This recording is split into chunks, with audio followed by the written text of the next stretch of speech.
We're in a very special place, the only racetrack in the world that hosts a Formula One race and a NASCAR race. Circuit Gilles Villeneuve in Montreal. And Villeneuve's a very important name on this weekend because Jacques Villeneuve's been brought in to drive that car, the number 22 Dodge, around this famous road course. So we're in Montreal. Let's experience NASCAR Canadian style.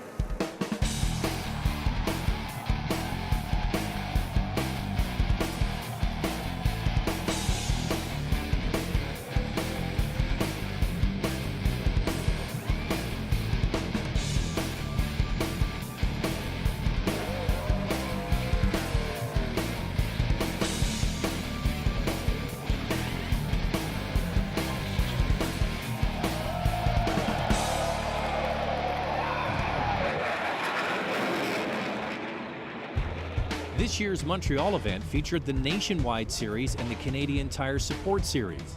The Nationwide Series features mostly American drivers with a few Canadian drivers utilized for the road course experience. The Canadian Tire Series has races across Canada, with Montreal being their highlight event. This track and the people of Quebec are why racing is so infectious here.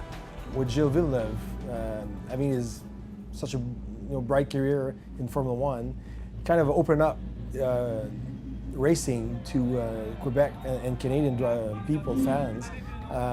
Before Gilles, we used to have racing, in the region. But Gilles, what he brought to the attention, he drove all around the world.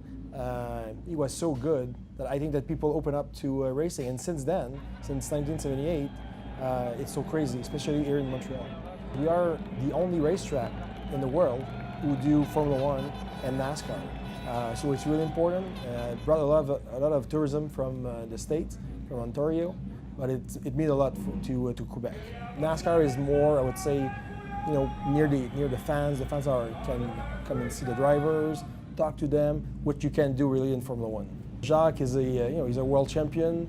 He's the son of Gilles, and people are reminded that. And so I think Jacques Villeneuve here is really important. He's a great guy, great driver. So when I saw his name again to fill a car here in the Penske team, it's awesome for us. When you get into racing, you kind of have an idea of where you'll end up, and that's probably what you'll end up doing all your career. And my path was open wheel and Formula One, but through the years, NASCAR got better and bigger, and it's amazing racing. So with Formula One cars being so advanced and, often drivers are called pilots, is this a pure form of racing? The driver has to do a little bit more, just with the driving, with the shifting, and also with communicating with the crew chief or engineer, because you don't have the data acquisition. But ultimately, all that technology that exists is put into these cars as well, the way they are built. They're not built in sheds. In an F1, you brake late enough that you miss the kinks and you're braking in a pure straight line, where with the NASCAR, you brake earlier and you're still turning when you brake. So it does affect a little bit the way you drive. But same as in F1, it's a great track for racing, for overtaking opportunities, and I think that's what is always a great show. It's special to be racing with the home crowd and with the fans, and there's always a great turnout.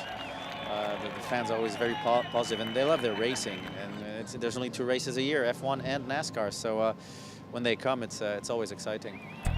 To get a look at this world-class circuit, we had the privilege of driving with Max Pappas in a Dodge Challenger as he instructed me and some younger drivers on the fastest line.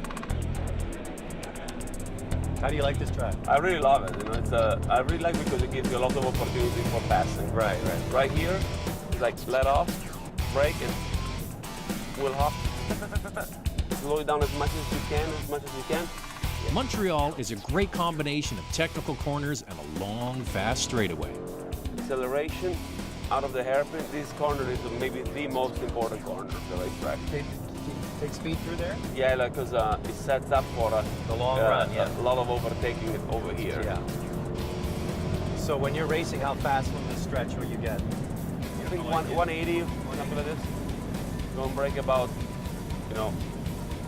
5 and 4, and you need to get it slowed down as much as you can.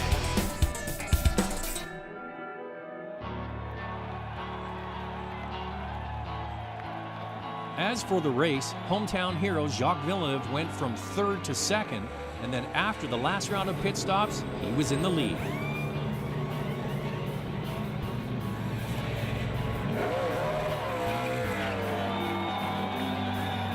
Then on the last lap, it was rumored that he ran low on fuel. The end result, a well-deserved third place.